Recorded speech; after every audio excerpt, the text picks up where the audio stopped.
recently, very recently actually, a young African-American man named Ralph in Texas reached out to the Tyra show. And he reached out with a pretty disturbing email. He wrote that he's been called a thief, and that he's been called a drug dealer, and even the N-word to his face. And Ralph told us that as desperate as he is to get away from these hateful words, he cannot get away from them because they're coming from somebody that he shares 4 walls with, his roommate. But Ralph isn't the only one who has someone racist in their life. Check this out. A typical Saturday in New York. We taped different people just going about their business. Working, running errands, spending time with their families. We set up a social experiment. We had people watch the video we shot to see what racial perceptions arise. Don't be afraid, talk freely, tell us what you think, your opinions. So we're gonna take a look at a clip, and then you tell us what you think. All right?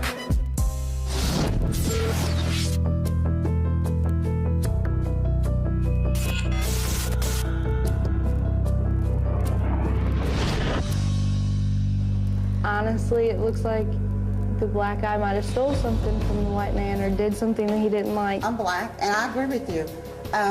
That's what it looks like to me. And basically, when you see a white man chasing a black man, I'm sorry. A white man is not going to chase a black man for no reason. How do you know? What? That's racist against your own race. I know what I see, and I know what I know. But it's more typical in my experience that a black guy is going to steal from you, that a black guy is going to shoot you. What experience is that? Have you ever been gunpoint by a black man? Yes, I have. Really? Yes, personally I have. When I walk past a black guy, then after I pass him, I make sure I still have my wallet. And that's no joke. This is also coming from a person who also does not have any black friends. I don't have people from my the black people from my hometown don't try to be white people's friends either. All right, if you sit here and because you know we're the crackers, we're the honkies, you know, and that's straight up the. If that's what you label yourself. No, that's what they label me. If you call me a I'm gonna punch you right in your head. I'm gonna punch your head off. Well, I've done it. You done it? I've done it to people. Yeah. You wouldn't do it to me. Well, you call someone a yes, I have. I'm from Texas, all right? You think about that. We still have Klan meetings within 30 miles from where I'm from. Dallas now. All right? I'm Arkansas. All right, no. I'm not saying I'm justifying anything. My dad has been so racist from the time I was little. I've been brought up that way. Brittany, all right, how do you feel about black men? Do you think we're all the same? Kinda, because the only reason why I think that is because I haven't met one that isn't like that. Black guys are cocky. You're cocky? They try to act like players, and most of them, they scare the living daylights out of me. Do I scare you? No, not from the way I was raised. I've always been taught that they can hurt you, you know, like it scares me. I watch my news every night, and it's always some black guy up in Cincinnati shooting somebody else or robbing somebody, and I don't mean to be scared of them, you know? It just, that's my first instinct. Christian, would you say, are you afraid of black people? No. I'm afraid of what they could do, but no. So as we see, people had a lot to say with what we just saw, and we have them all here. Everybody that you saw on that tape is actually here today. But we're going to start with Ralph and his college roommate, Christian. Okay, so Ralph, you wrote that letter to the Tyra show, kind of like a cry for help, not really knowing what to do. Tell me when these comments started from Christian. Probably the second day he moved in. The second day? Right. Wow. Okay, what was the first stuff that he started to say? The first thing he ever said to me was, "What's up, N-word?" You know what you don't do that. Okay. What made you say that to him, Christian, when you first met him? Actually, when I first met him, I didn't say a word to him for the first day. I honestly thought that he was going to be listening to rap music nonstop, and I thought he was a thief, probably a drug dealer, and that was just my perspective on it. So you didn't say anything. So then the first things that you did say was the N-word. Yes, ma'am. And why was that? That was funny to me. I mean, where I'm from, we say that to each other. Like I said in the video, we refer to each other as the N-word, and then we turn around and laugh about it. They laugh about it. It's okay. I mean, white guys to white guys? Or white guys to black guys? White guys to white guys. White guys to white guys. But there's a difference, you know, when you're saying it because of you thinking certain things. and you thought that he was a thief, and you thought that he was, you know... Well, tell me about what happened on Super Bowl, Ralph. Like the Super Bowl party, at first, you know what I'm saying? This is how he met my friends. He like just bust in like, freeze, y'all under arrest, we're looking for a black guy. Majority of my friends are all black. So he's like, oh, we hit the lotto, you know what I'm saying, like that. And I was like, come on, man. First thing that came to my mind was like, there's about to be some physical problems going on, you know what I'm saying? Now, Christian, you say that it's just funny, but then you also say, but I'm from Texas and we have Ku Klux Klan, and so what is your view of black people? I honestly thought they were thieves, probably drug dealers. Generally, they don't have money. I mean, from where I'm from, they don't. They might get out of high school, but nothing after that. And I know that you had some surprises when it came to Ralph. What was one of the surprises with Ralph? Actually, it surprised me that he didn't listen to much rap music, that he actually had, his parents had set up him a college fund, or trust fund, and I don't see that. Me personally, I had to work through college. I'm having to work through college. He has it handed to him. His parents actually set up, you know, him some money, put back, and I was surprised by that. Why do you guys still live together if you have somebody that you live together, Ralph, that you feel is a racist? Because probably I was like living there before he was, and then I shouldn't have to be taken out my comfort zone, so he could, you know what I'm saying, no matter where I go, he's still gonna think that way, and no matter where I go, I'm still probably the time gonna hear it, so I shouldn't have to take myself out of my comfort zone and to break my lease and probably get paired up with somebody who's just as he is. And Christian, why would you stay in a place where you seem not to be comfortable around black people? Well, to be honest, I moved down here with one of my best friends, and he is actually in the same apartment. There's 4 of us in the same apartment, and I didn't feel like I had to leave. I honestly don't care what he thinks. You don't care what he thinks? No. Okay. So I know that the racism is not just to black people. Ralph, tell me what happened when you guys were out at a restaurant. At a restaurant, you know, he like just blurts out things, and like one time we had a Muslim or Arabian waiter, you know what I'm saying, like I understand, everybody understood what he was saying, but you know, Christian, he was like, what, huh? Can you say it again like that? Come on now, it's a time and place for everything. Now, what did your mother have to say about you living with somebody that says the N-word to you and says these racist things to you? What does your mother have to say about you living with somebody? Well, my mother, she actually offered to, like, break my lease. She offered to pay for me to, like, leave and all that, but I told her I shouldn't have to do that. Okay. I know someone has a comment for Christian. You can come on down. What do you have to say? I heard you say that, like, a lot of things towards your roommate, but do you feel that way just towards black males, or do you feel that way towards, like, black women, too? Like, if you were to see me, would you label me a thief or, like, anything like well, that? From where I'm from, black women don't hold themselves as high. Generally, ghetto women, you know, I don't know if y'all know what I'm talking about, but if you were to hold yourself as in stature of Tyra Banks, you know, business suits, but no, generally yes, drug dealer or wife or girlfriend to a drug dealer, probably a lot of kids. You know what's so funny, Christian? If I close my eyes, I would think that you were black. There's something about the tone of your voice and the bass and the baritone, because black is not just slang. There's features. We have certain physical features as well as like vocal cords. I know that sounds really strange, but when I close my eyes, I hear a black man. I know that you're probably like, oh Lord, but I do. What does that make you feel like with me saying that? Let me close my eyes while you say it. Makes me feel like I need to change, honestly. But I don't know. It's kind of discriminating to me right now. Makes you angry? Yes. So saying the N-word and all that other stuff is not so bad, but when I close my eyes, I hear a black guy, that's bad? To me, yes. We'll be right back. It's crazy, man. The Tyra Show received letters and emails and phone calls from people who want help changing someone in their life who they say is racist. A social experiment was set up to find just how negative their beliefs really are. Check it out. Our group watched 3 different dating scenarios.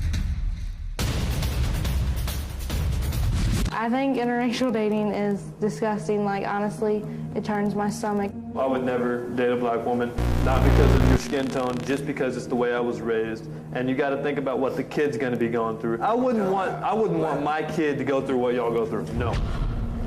I would not want that. Exactly what you do to them. It can stop with you. It could stop with you. A lot of typical stereotypes came up right away. It's sexually derived. Because stereotypically, black guys are bigger. It's a sexual thing to me. I'm gonna go ahead and just say it. Mandingo. Yeah, the black man is the strong mandingo. I think white girls that go out with black guys are sluts. I don't know, but it comes off as she's slutty. The Asian woman is just a fetish, exotic thing. It's a fetish. It's a sex with an Asian woman. I used to have white friends who would come to me and be like, yo, your cousin's hot. And I'm like, got me a little bit of yellow fever. I think Asian women are similar to black men. I feel that a lot of Asian women sell out in their Asian community just like the black men sell out in their community. He has issues within himself, and he gets a white trophy on his arm just for show. But when it came to a white man with a black woman, Latrice felt quite differently. Black women are educated. They want a strong man. Basically, we're on the same level. We have the same goals. And the group was quick to call her on it. The women can sell out too. You probably knew you can be dating a white man because you want to get somewhere. But it's going to be love. It's going to be love. Why is it love for you and not love for him? I don't understand. It's fake and it's not for show. That's the difference. I'm gonna tell question. Have you been with a white man? I've dated one. You a sellout, man. No, You a sellout. Oh my gosh. Oh my gosh, that got heated. Okay, Latrice. Okay, so tell me, there's like a lot of passion there. Tell me where that comes from. I know that when you were in high school back in Arkansas, tell me what happened with Black Guy that you were dating there. Well, this guy I really liked. I thought he really liked me. We went out to the movies. We really clicked really good. The next day, went back to school. He was all hugged up with a Mexican girl. And I just went up to him, and he acted like nothing ever happened. So he was infatuated with Mexican and white girls. So it seemed like it was all a fake. Wow. So what if your daughter brought home a white man or a Mexican man? You know what? If it's love and not for show, I'm okay with it. We have Julie and Brittany here right now. They're actually best friends. Now tell me, Julie, one time you were in an interracial relationship. Tell me what happened with and how Brittany responded to that.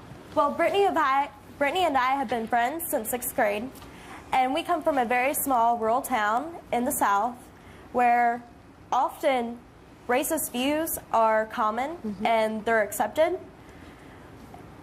And one day I decided that I was going to date a Latino. Well, she found out about it during school, and she came up to me in the lunchroom, and she got in my face and said, "Who are you dating?" And I told her, and she looked at me and said, "You're dating a Mexican?" Brittany, what's that about? I don't think that it's right that she dated a Mexican. I wasn't brought up that way. I come from a Christian family. I'm told that you're not supposed to date outside your race. Wait, slow down. Sorry. Wait, no. Wait, I just got real confused for a second. Okay, you said you come from a Christian family. Yeah. So say that again and slow down so I can understand. I'm told that you're not supposed to date outside your race. Like, that's how I was brought up. Because of Christianity? Explain that. Well, my grandparents and my parents have told me not only once, like a lot of times, that it's in the Bible that you're not supposed to date outside your race. Like, wow. I know it sounds stupid, but that's what they tell me. I'd love to see that passage. Okay. Well, ready to do it?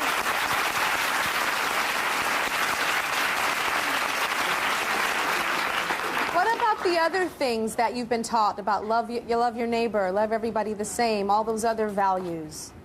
Weren't you taught that too? Yes, I was. So is there like a little Mexican little sidebar that says but not Mexicans? I don't understand. No. No?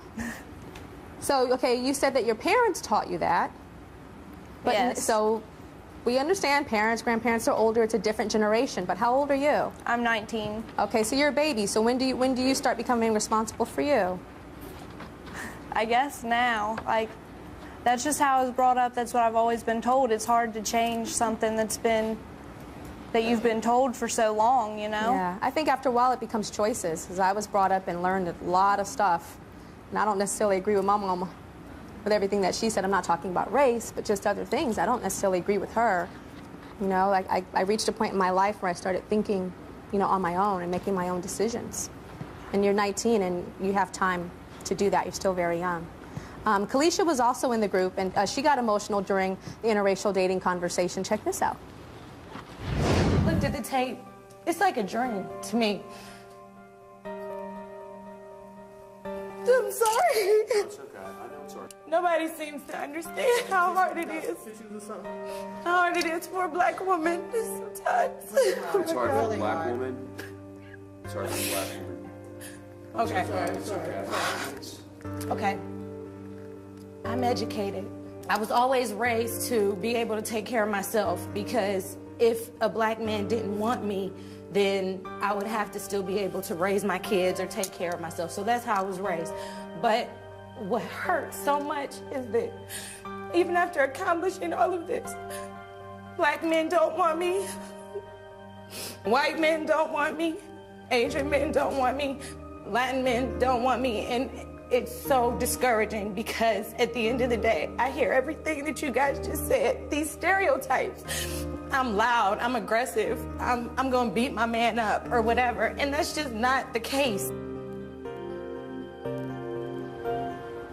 Wow, that was so painful and so unexpected. I didn't expect that to happen. Where's that coming from?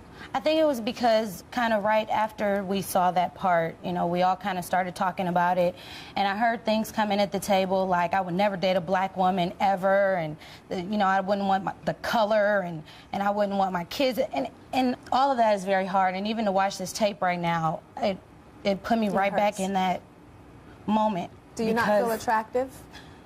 I feel attractive, and I love myself every day. I look in the mirror and I think my color is wonderful. I think it's unique. I love it,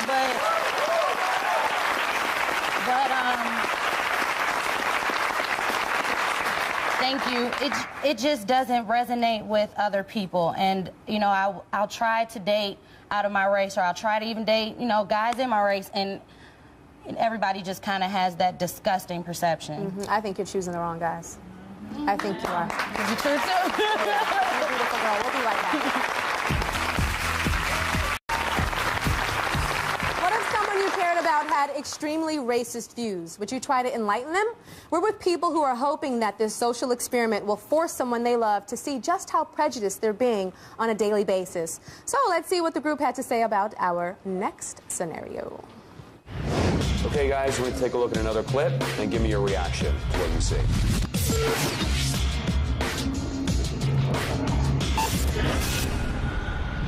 By me worked for the airlines for 8 years, and even before that, I'm always conscious of someone looking strange with a box. Someone as a Muslim? That's true. Do you presume that he is Muslim? Because I can tell you right now that's a Sikh, not a Muslim. But I don't understand the difference. I think all of you are Arabic. All of you are Muslim. And that's a huge misconception. But either way, he has a box and he's looking around. I personally think he's carrying a bomb and he might be planting it somewhere. I agree. Ever since 9/11 and everything, that's the first thing that popped in my head. I speak Arabic. I was born there in Syria for 19 years. I've been an Arab person. Honestly, I think if the police see anyone walking around like that, they should automatically stop them, question them. I'm sorry, does your mother wear the headscarf? No. Okay, well, I'm sure. her in public like that. Wait, why? I tell my mom, if you want to go outside with me, just dress normal. It hurts me. After September 11, the things that I've gone through, I have been spit on. I've had, moments where not even children, I'm talking about someone in his 30s, pull my scarf off my head. I was there since I was 2 years old. I would just want to be American. If I had to fight a war, I'd fight an American war. You don't understand what it's like to wait for my sister to come home from school crying and, blood on her face. This is not fair. I can't even explain what would go through your mind if I was to go up to someone black and be like, you're a Flat out, I'm appalled, I'm upset, my heart is racing, because the only threat I see here at this table is pure ignorance. That's all I see. So, Rami, would you say you're embarrassed? Wow. I wouldn't say embarrassed. I would say honestly disgusted. That's what I would say. So right now, sitting in front of me, you're disgusted? After September 11, I'm completely disgusted by the actions of my people. Okay, joining me now is Rami, who you saw on the tape, and his best friend, Natalie. So, Natalie, Rami was saying a lot of harsh things in that tape. but you've experienced it firsthand as his friend. Like, tell me, you guys, if you guys are like walking down the street and you see someone in like a Muslim garb, tell me what he does. Well, he'll pull me across the street, even if traffic is coming. The opposite side of the street? Yeah. And if I won't cross the street, he'll curse at them, call them terrorists, or curse at me. Really? And then tell me what happens on the train. If he sees someone in a turban, someone who appears to be Muslim, he will not get on the train. I will get on the train and he will stay on the platform. And he will stay on the platform? Yeah. And Rami, what is your nationality? I'm Arabic. You're Arabic. So when I asked you that and you say that, what does that make you feel when you say I am Arabic? Honestly, I'm still disgusted because of everything that I hear from overseas that's going on. There's only beheadings, people taking hostages, violence. There's nothing good coming out from my own people overseas. So I can understand you being upset about specific things that are happening, but it seems that you have blanketed your entire people, all of your people, and have to the extreme. When did this start for you? This started after September 11th. After September 11th. So would you say before you were Arabic and proud? Yes. And then after the towers were hit and destroyed and the people perished, this is when this happened? Yes, correct. Okay. So one thing you said is you said that your mother, you won't allow her to wear her veil anymore in public. What does that make her feel like? Because she must be proud of her heritage and her religion and wants to represent that in public. She's proud of her heritage, but in the same sense, she wants to spend time with her son. And I refuse to go outside with her if she's like that. You refuse? You will not go outside with your mother if she has that on? Okay, and what about when your parents, do they speak Arabic? Yes, my parents speak to me in Arabic, and actually I answer them in English. You answer them in English. You refuse. What about dating? So when you date somebody, you know, you're starting to get to know somebody, and a guy like you, your race could be like a lot of different things. So I'm sure you get around to this, so what's your nationality? What do you say? I either say I'm either Spanish or Italian because I wouldn't want to be rejected by the girl. You say that you're Spanish or Italian? Yeah. Then what about if you're falling in love with a girl and you want to introduce her to your parents? That has never happened. I never brought a girl home because I wouldn't want them to hear my parents speaking to me in Arabic or maybe them seeing Arabic food in my house. So, and also my ID, I never showed a girl my ID. They don't know my last name. Because I have like 10 letters in my last name. So what would you think, honestly, like of a female and they see something like that? You'd be appalled. You wouldn't want to speak to me. You think that girls would not want to speak to you if they knew that you had an Arabic last name? You ever heard of post-traumatic stress? You heard of that before?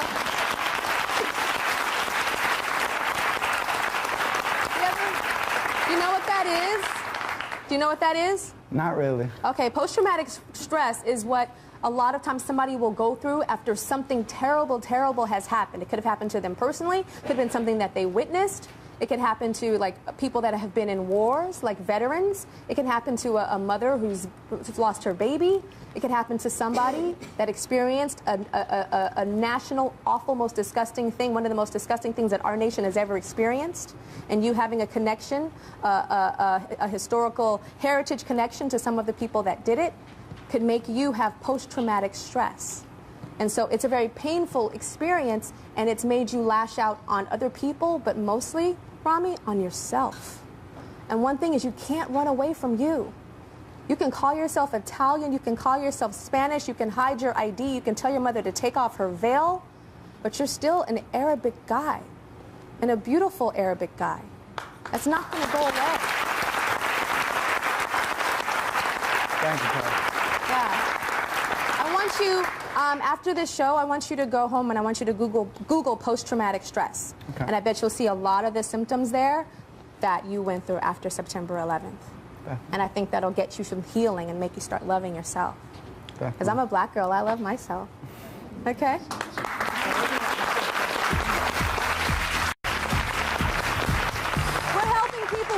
Change their friends and loved ones' racist perceptions. A social experiment was set up to expose how deep these judgments went. Check out what the group had to say about family and race. Next, we show two similar video scenarios.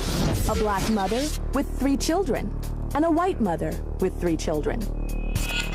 Let's see if our group feels differently about the women.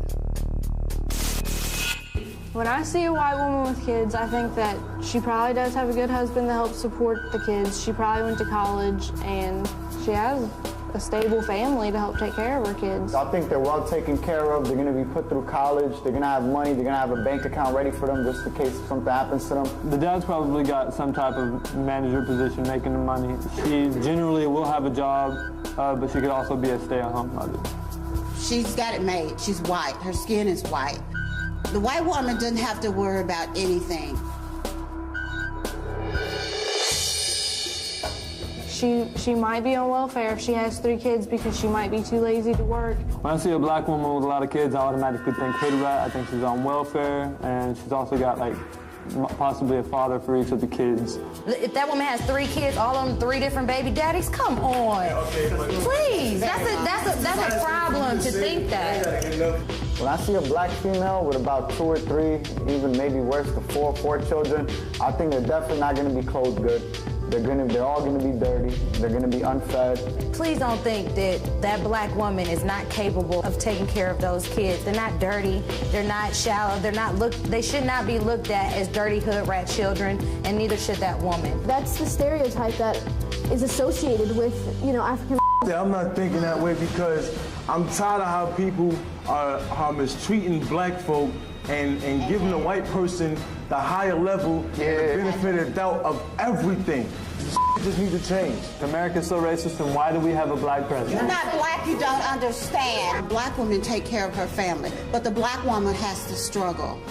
We have to work extra hard. Black women struggle to get where they're at. As for white women, don't have to worry about anything. Okay, I'm like so confused right now, and like I just find it insane that a lot of you guys were saying that black woman looked like she was on welfare and had kids, and she had diamonds in her ears and beautiful hair slicked back, and her kids looked like they had on the most gorgeous Baby Gap / Ralph Lauren clothes. So I am like, that is crazy to me. What would make you guys say that? With seeing that, I mean, you just saw the color of her skin and went to some total negative place and didn't pay attention to anything that she had on, anything of how she was representing herself, like a professional woman, a professional stay-at-home mom or a professional working woman. Where did that come from? Christian, where does that come from, that you see welfare with a polished woman like that? Some of it's probably from the media, but personally, in my hometown, 100,000 people, I was taught to be racist. I guess, but every black woman I see is generally ghetto. My personal experience, no father figure, and if there is, then he's probably a drug addict. But I've seen personally like 3 different fathers and 3 different kids. It's just every occasion that I've seen. Okay, I don't know what neighborhood you're from, and I cannot represent that because I don't know where you're from, but you have a television, you have a connection to the media, and I think that you're in college, you know that a black woman looking like that is not on welfare. And you can't say, oh, it's where I'm from and it's where I'm this and my town is so narrow, and the world is a lot bigger place, and I will not take that excuse anymore. That's just an excuse. Christian, that is an excuse. I mean, there is the internet, there is television. Back in my day, I'm older than all you guys. Back in my day, we had like 10 channels to choose from. You guys have like 1,000. Okay, the world is a much bigger place with so much more exposure. I think we choose to latch on to certain things. And I think it's time for us to stop making those excuses. We'll be right back. We've heard our group's racial perceptions when it comes to profiling, dating, and family. But now it's time to hear their thoughts about race and the workplace. The workplace. Check this out. Our group watched a video of a Latina and a white woman in an office setting.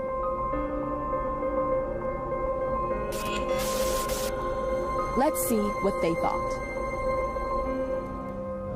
Honest impressions. Who's the boss? I think the white woman was the boss. Why is the white woman the boss as opposed to the Latina? How she was acting towards the Latina, acting like she was higher or more important than her. I think the white woman's probably the boss because she's white. Do you think one is more educated than the other, Latina versus the white woman? Well, I don't really see a lot of Latinas that really do good in school and then go on to college to get good careers. What about their home life? The ones that I went to school with, they weren't very hygienic. Like What do you mean by that? they weren't very clean. Like is that your experience with people in your school? Tell me like, about that. stinking real bad. Like, and I know that's mean to say, but they would.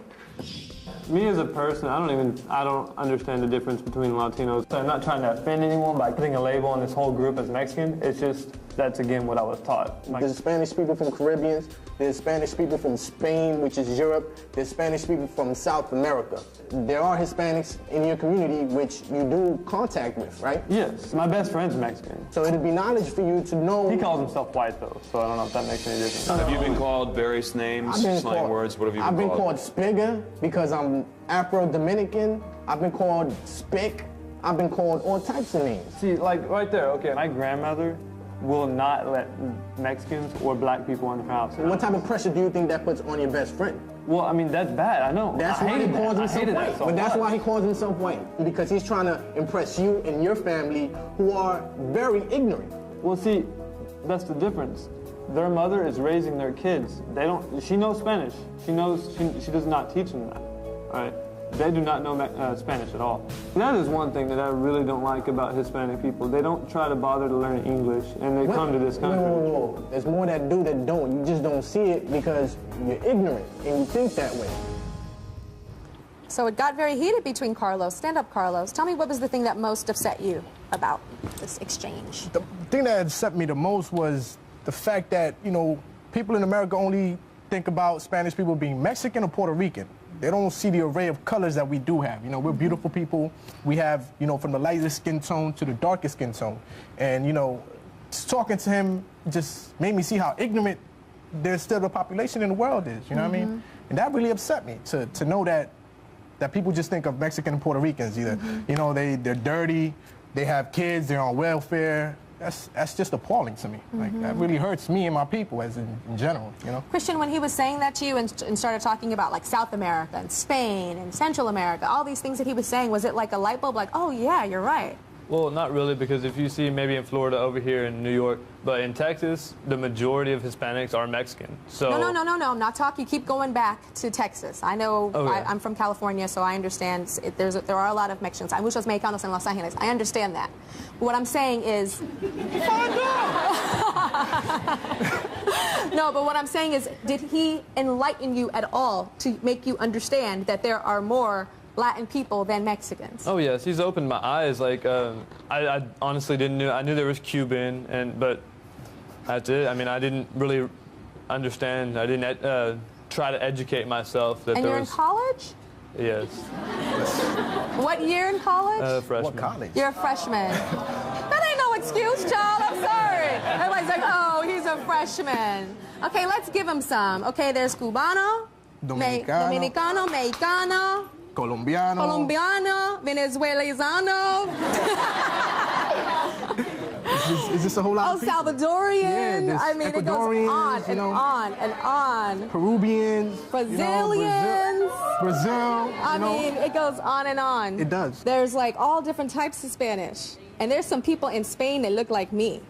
Yes. But they're Spanish. I don't know if there's anybody look like you, Tyra. Well, no. We'll be right back.